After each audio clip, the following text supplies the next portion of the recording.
Welcome to Glenorchy.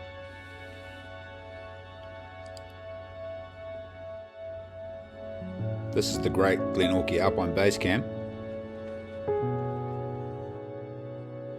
Today we're heading out into the woods behind Glenorchy, doing a bit of bushcraft with the boys. We're doing a wee bit of filming for Becoming Men, which is one of the programs that we're offering at the Great Glenorchy Alpine Basecamp. First task is to make a worm whispering stick. You boys ever done any worm whispering? I came up with the idea years ago when we were changing a gearbox on one of the vehicles I used to own, and we had the gearbox on the lawn, face down on the lawn, and the spline was sticking out into the dirt, and one of my mate's kids was actually playing with running it through the gears of the gearbox, and then all of a sudden all of these worms just started appearing on the grass around the gearbox, and we were a little bit confused at first. We thought it might have been end of days or Armageddon. We didn't know what the hell was going on, but then we figured out it was the vibration that the gearbox was sending down through the dirt. And it turns out this is a fairly common technique all over the world, mainly North America. They call it a worm grunter stick over there, but also in England. And in England they actually have worm grunting competitions where everyone gets a square metre of grass, and then they have these competitions, and they use forks over there, and they bang the fork or they flick the fork in the ground to make it ping. And that's what the birds do when they scratch in the soil. They're trying to get the vibrations up. And the Kiwis do the same thing, I believe, to get worms. But we'll make a worm whispering stick and see if we can whisper some worms up. Right boys, let's do it, eh? Yeah.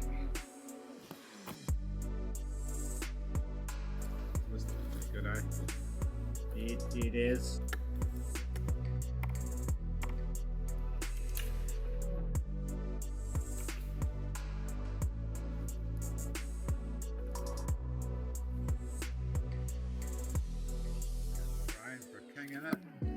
I don't know why, but the worms, when they feel this vibration, they wriggle to the surface. Some people, they reckon it's because of voles, you know, the little blind creatures that live underground and burrow underground.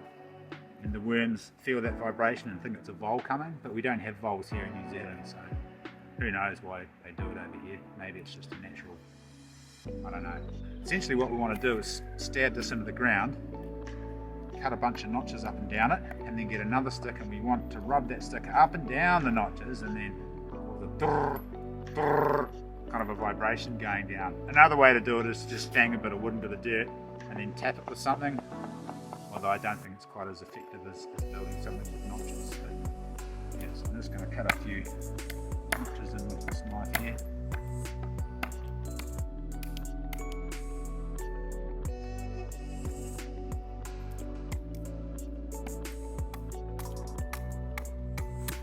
Using this technique is a really good way to stop your wood splitting if you're hammering it into something. And essentially all you're doing is just making the top of the wood a rounded point. I don't know if it's got a particular name for it, but when you hammer that point, it just stops it splitting. Or it will split, but it will make it more resilient to splitting. So I'll put a point on the other end there.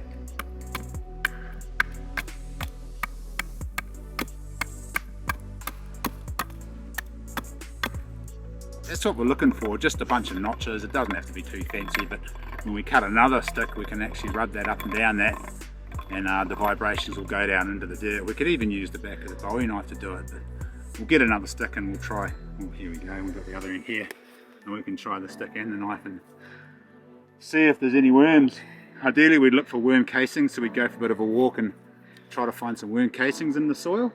We might do that here. And if we can't find any worm casings, we'll give it a quick run through, and then if we don't get any worms, we'll go somewhere else. But it can take a while to find the worms, because worms aren't everywhere. They live in certain soil and certain areas of the forest, so there's a wee bit of trial and error involved in this process.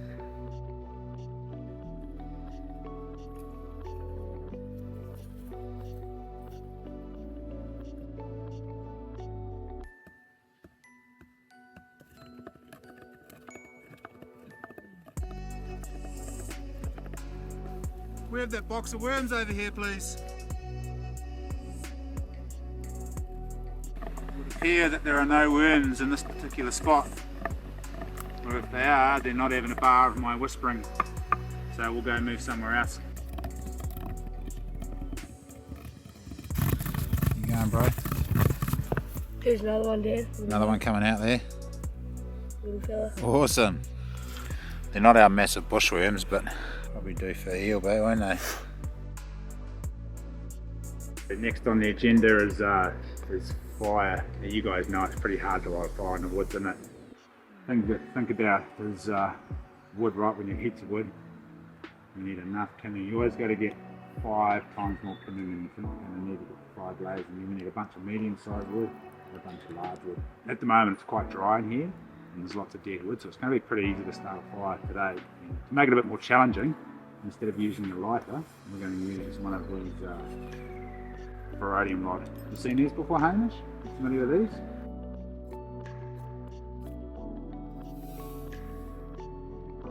So this is a beech forest, lads, so it's going to be pretty easy to light a fire in here because it's really open, the sun's coming through, so it gets sun all day, so everything's going to be nice and dry. And I can tell just by looking around here that we've got if I snap that and it leaves a nice snapping sound, that tells me it's going to be relatively dry inside. And this stuff here, this lichen actually makes quite good tinder. It can be quite hard to get going, so you've got to get the stuff that's high up on a tree and in the breeze and preferably in the sun. But you can actually get this lichen light and flaming with one of those ferodium strikers. You look pretty confident, Charlie. You want to give it a crack, mate? Yeah. Alright, give it a go. After you, sir. Oh, there we go. Look at that. Fresh the info right there.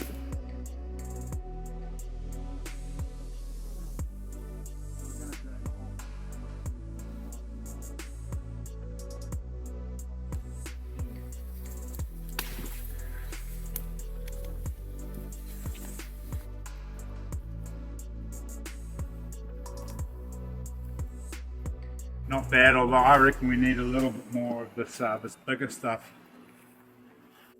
Let's start ripping it up. We'll get a few more big dry logs as well, eh? So we'll chuck all the small stuff down there in a pile, and then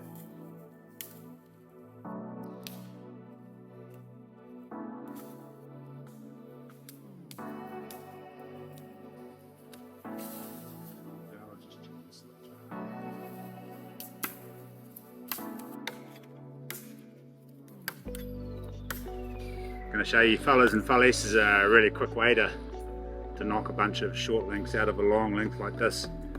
You can just chop it to bits or saw it up, but it takes a long time, so this is essentially using gravity to give us a hand. So what I'm going to do is just cut a bunch of notches out of here and create a bunch of weak points in the wood. So I'm going to cut a notch on this side and then a notch on the other side, and then that's where it's going to snap, and I'll just move down the line, cut notches like that. And what I'm trying to do is just create a bunch of weak points. If you look in there, I've taken the outer side off the wood on both sides, and then when I smack that down on preferably a rock, or you can use a log as well, a couple of smacks and it will just snap off. So it's a really good way to process a big heavy length of wood.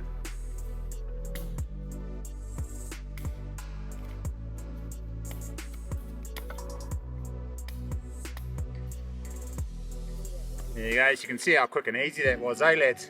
Yeah. Now we've got a nice pile of firewood, and it's relatively dry, and if we needed to, we could actually split that down the length, which we'll do that with this bit of wood here. So just using another piece of wood, it's a bit of a weight, I'll get my knife and just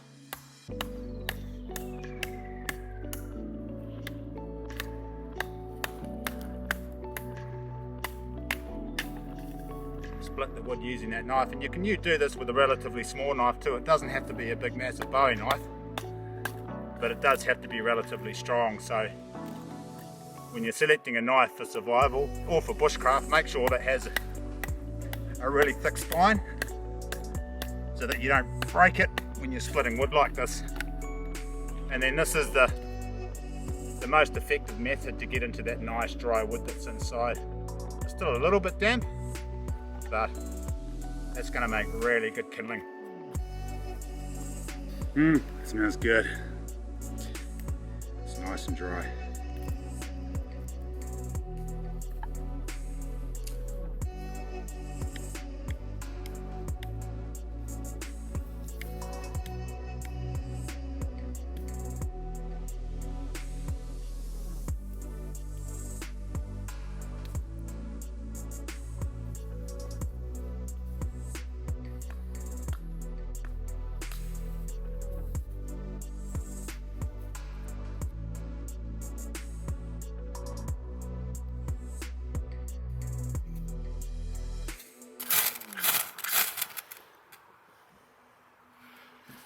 That wood's not fine enough, we might need some, oh nice char.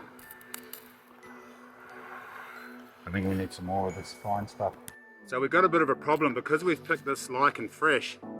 It's still quite damp and we're getting a little bit of a spark, but we don't have enough really fine slivers to get our fire started. So ideally we would have picked this lichen yesterday or the day before and we'd have it in our pocket all nice and dry, or we'd bring some rubber and a lighter and we'd be quite prepared. In the northern hemisphere you can use birch. We do have a native birch, the Kamahi, but it's not as oily as the North American or Northern European birch. Flax stalks also work really good, and we'll get some flax stalks today and show you guys later on how well they take a spark. But we'll get this going.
You have any more with that flax cut up the road? I don't think this is going to take because it's so wet. Fire some sparks and see what happens.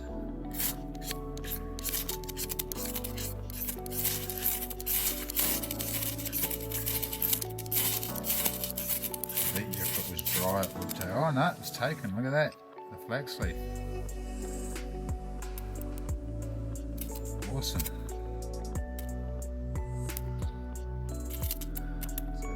Go. Oh man, that's burning real good, eh?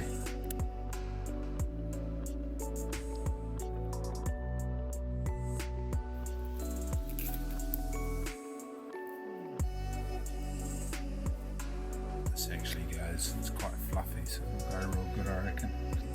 Yeah.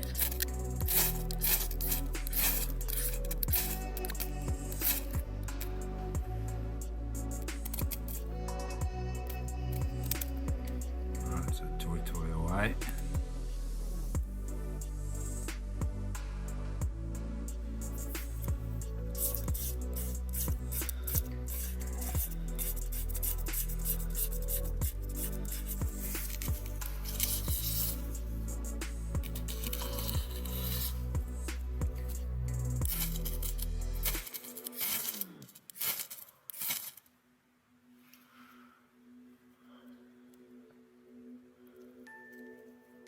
Awesome.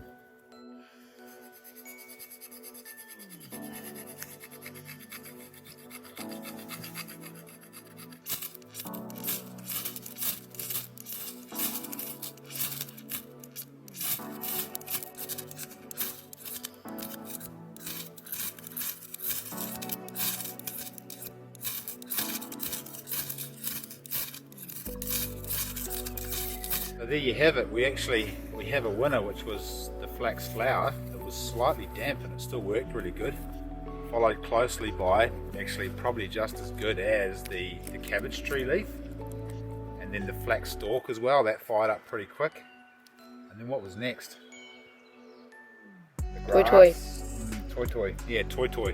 Toa Toa probably next, and then grass. Toa Toa is better than cabbage tree leaf. Flax flower. Probably got heaps of oils in it. Didn't accident this one would win, but That was the best one, wasn't it? yeah. And then second we had the Toa Toa. No, next. Oh yeah, Toa Toa. The third would have been the cabbage tree leaf. And then last, this was the moss and flower.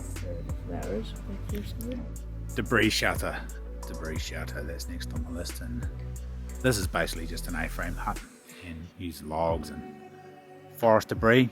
moss, leaves, sticks, whatever you can get to pile on top of, and it's quite insulative. And also if you build it at 45 degrees or above, it can be dry too. Pile enough debris on, the water just runs off down to the edge.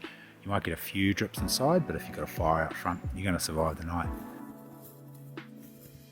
Bear in mind, with a debris shelter such as this one here, underbody insulation is going to be the most important thing, because if you build a shelter and you're all sheltered on top, that cold dampness from the forest floor is going to come up and penetrate your bones, and you will have a very long sleepless night or die of hypothermia. So it's all fun and games having a shelter on top here, but you've got to have that underbody insulation, and ideally it's got to be that thick when compressed, so there's lots of air. And you can just use sticks and leaves and whatnot, dry obviously, but if you can't get dry stuff, just get damp leaves, and it's going to stop the moisture coming up from the forest floor, and your body heat will dry it out to a certain extent. But ideally you'd use dry sticks to build that underfloor insulation or underbody insulation.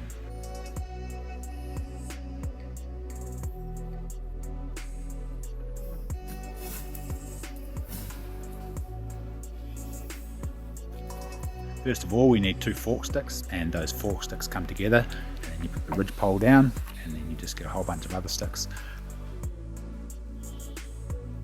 Bear in mind, if your fork sticks aren't strong enough, or your ridge pole isn't strong enough, you'll almost finish the shelter. We'll get halfway through and then something will fail and break it, and we'll all crash to the ground.